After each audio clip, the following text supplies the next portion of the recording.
अगर मैं आपसे पूछूं लाइफ में आपने क्या बनना है, 90% लोगों का जवाब डॉक्टर, इंजीनियर या बीबीए करना होगा। कोई भी अनकन्वेंशनल करियर की तरफ नहीं जाना चाहता, सब बस एक दूसरे को फॉलो कर रहे हैं। आप में से कोई भी audio engineer, palaeontologist, beekeeper, film making, graphic designer, astronaut नहीं बनना चाहता। ये सब भी तो फील्ड्स हैं, इन्हें एज ए करियर क्यों नहीं चुनते? एक बच्चा जब पैदा होता है तो इस पर पहले से लेबल लगा दिया जाता है, मेरा बेटा इंजीनियर बनेगा। डॉक्टर, इंजीनियर बनाने के लिए पेरेंट्स सबसे अच्छे और बड़े स्कूल में एडमिशन कराते हैं और समझते हैं अब हमारे बच्चे का फ्यूचर बिल्कुल सिक्योर है, अब हमें बस टाइम टू टाइम फीस जमा करानी। इस वीडियो में सब डिटेल से समझाता हूँ। तुलबा का फैजाबाद पर एहतजाज शिद्दत इख्तियार कर गया है। पथराव और शेलिंग की गई। बहुत सारे तुलबा इस्लामाबाद पुलिस ने गिरफ्तार भी कर लिए हैं। भी देखते देखते पता ही नहीं चलेगा कि कितने नौजवानों की नौकरी की उम्र गुजर गई। अरे फ्यूचर से इतना डरेगा तो क्या खाक जिएगा। इस देश में पढ़ाई लिखाई करने वालों को मिलता क्या है? सारी जिंदगी माँ बाप की दौलत और मेहनत को बर्बाद करके लड़के डिग्री हासिल करते हैं। उसके बाद नौकरी के लिए ठोकरे खाते फिरते हैं। आधी जिंदगी पढ़ाई में गुजर जाती है, आधी जिंदगी ठोकरे खाने में गुजर जाती है। स्कूल के बाहर जब जिंदगी इम्तिहान लेती है तो सब्जेक्ट वाइज नहीं लेती।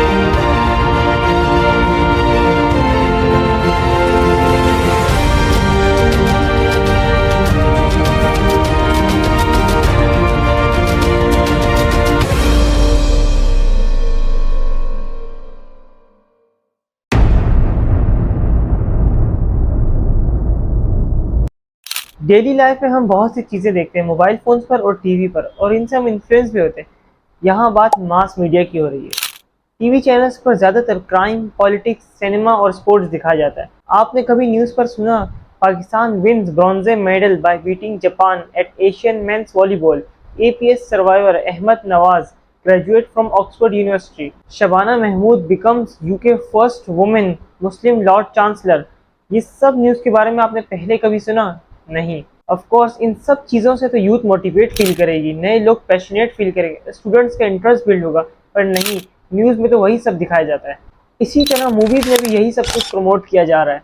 3 इडियट एक एक्सेप्शन केस है, बाकी सब मूवीज़ में आप कभी आर्मी ऑफिसर, पुलिसमैन या बिजनेस से रिलेटेड कुछ मूवीज़ देखेंगे। आपने कभी पैरामेडिकल स्टाफ के ऊपर या बी कीपर के ऊपर डॉक्यूमेंट्री मूवी देखी? नहीं। अब तीसरी बड़ी चीज़, सोशल मीडिया। सोशल मीडिया का एल्गोरिथम इस तरह से डिज़ाइन है, जो चीज़ आप पहले से देख रहे हैं वही सब चीज़ें आपके फीड पर नज़र आएंगी।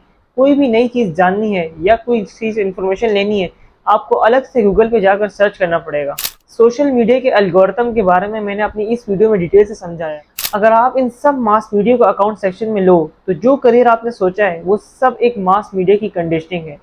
आपको पता ही नहीं नई फील्ड्स के बारे में, आपका एक्सपोजर ही नहीं। अब दूसरा बड़ा फैक्टर यहाँ पेरेंट्स का भी है। पेरेंट्स का लैक ऑफ एक्सपोजर है। स्टूडेंट्स के साथ काउंसलिंग ना करना, उन्हें ऑप्शंस ना देना। हमारा बेटा इंजीनियर बनेगा, बस मैंने कह दिया। ऐसी सोसाइटी में अगर आप कोई भी आर्ग्यूमेंट रेस करते हैं तो इमीडिएटली आप पर लेबल लगा दिया जाएगा, बदतमीज हो तुम। पप्पा जी बोल, पप्पा जी। जी पप्पा। आगे नहीं, पीछू जी लगा। जिस बच्चे का सेल्फ स्टीम पहले से गिरा हुआ है वो अब और क्या बढ़ेगा। ऐसी कंडीशनिंग्स को पीयर प्रेशर कहा जाता है।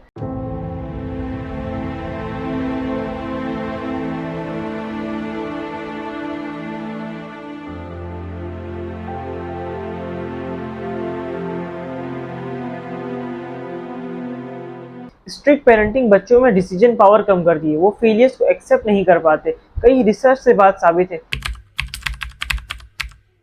पहले के दौर में जब इंसान ट्राइब्स में रहा करते थे तो कोई एक शख्स दूर दराज शहर जाकर कुछ बनकर आता था तो सब उसको आइडियल मानते थे और उसकी तरह बनना चाहते थे। यही सेम कॉन्सेप्ट आज के इस दौर में भी चल रहा है। इस फील्ड का बूम चल रहा है। डॉक्टर, इंजीनियर बन जाओगे तो लाइफ सेट है, या कुछ भी नहीं तो बीबीए कर लो। एक बहुत अच्छी एग्जांपल लेता हूँ ग्रुप ऑफ शिप्स की, जिन्हें फ्लॉक्स कहा जाता है। इस ग्रुप में जो सबसे आगे शिप होता है वो सिर्फ डंडी को फॉलो करता है, मालिक की, बाकी सब उसकी बैक को फॉलो करते हैं। इसी तरह बर्ड्स में भी यही सेम कॉन्सेप्ट। और अगर कुछ लोगों ने करेज दिखाकर अपने पेरेंट्स से बात की तो जवाब अब नहीं मारेंगे। अक्सर पेरेंट्स कहते हैं अच्छा करो अपनी मर्जी से, जो भी करना है, रिजल्ट्स के जिम्मेदार तुम खुद होगे, बाद में हमें नहीं कहना। ऐसा बिहेवियर देख कर पेरेंट्स का बच्चा क्या फील करेगा? फियर, डाउट, वो उसका सेल्फ बिलीफ ही खत्म हो जाएगा। ऐसी कंडीशनिंग में इनडिसाइडनेस बढ़ जाती है। और अगर कोई बच्चा इन सब चीज़ों से बच भी जाता है तो ये हमारा इको एजुकेशन सिस्टम, जहाँ स्कूल सिलेबस और टीचर्स के नाम पर बच्चों को एम्फेसाइज किया जाता है। लाइन में सीधा चलो, शोर मत मचाओ, क्लास में डिसिप्लिन मेंटेन करो, तभी तुम एक वेल मैनर्ड स्टूडेंट कहलाओगे। क्लास में फर्स्ट आना मतलब तुम एक ऐसी रेस में फर्स्ट आ रहे हो जिसका रियल लाइफ में कोई मतलब नहीं। मुझे नहीं याद a+b का होल स्क्वायर मेरी लाइफ में कहाँ काम आ रहा है। Sir King Robinson said, "Do school kills creativity." I don't mean to say that being wrong is the same thing as being creative. What we do know is if you're not prepared to be wrong, you will never come up with anything original. If you're not prepared to be wrong. And by the time they get to be adults, most kids have lost that capacity. They have become frightened of being wrong. And we run our companies this, by the way. We stigmatize mistakes. And we're now running national education systems where mistakes are the worst thing you can make.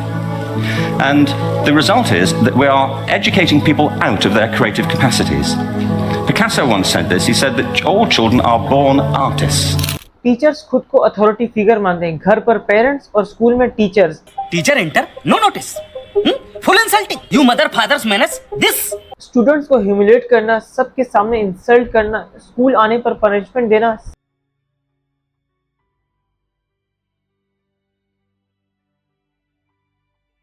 %60 बच्चों के पास mental health नाम की support नहीं, ये consultant नहीं है। एक बहुत फेमस डायलॉग है कराटे किड का, No such thing, bad student, only bad teacher. यहाँ बैठकर मेरे और आपके बात करने से कुछ भी नहीं होगा, सिर्फ एक्शन लेने से ही सब ठीक हो सकता है। जो लोग भी आपसे कहते हैं education is scam, it's totally fake. Education is important but not first priority. Degree आपके लिए अपॉर्चुनिटी के डोर्स ओपन करेगी, पर नॉलेज और स्किल्स के साथ आप उसे ग्रैब कर सकते हैं। मैंने कुदरतुल्लाह शाह साहब के शाबनामे में पढ़ा था। वो बताते हैं जब वो जनूबी पंजाब के डिप्टी कमिश्नर बने तो वहाँ के ज़मींदार ने उन्हें पर्सनली रिक्वेस्ट की कि आप यहाँ स्कूल मत खोलना, बल्कि मेरे मुखालिफ ज़मींदार के यहाँ स्कूल खोलें, फंड्स मैं दूंगा। Respect your teachers. तेरी धूल से बढ़ के, तेरी धूप से रोशन, तेरी हवा पे जिंदा तू बाग है मेरा। जो कौम अपनी असातिज़ा की रिस्पेक्ट नहीं करती वो कभी कामयाब नहीं हो सकती। Stop comparing yourself to others, you are amazing. ज़रूरी नहीं तुम हर चीज़ में परफेक्ट हो, पर जिस चीज़ में तुम्हारा इंटरेस्ट है इसमें परफेक्ट होना इट्स योर रिस्पॉन्सिबिलिटी। इस पॉइंट पर एल्बर्ट आइंस्टाइन कहते हैं, everybody is a genius but if you जज a fish by its ability to climb a tree it will live its whole life believing that it is stupid. Education is something that cannot be stored, cannot be stanced. The more you spend, the more you become. The more you share, the more you expand.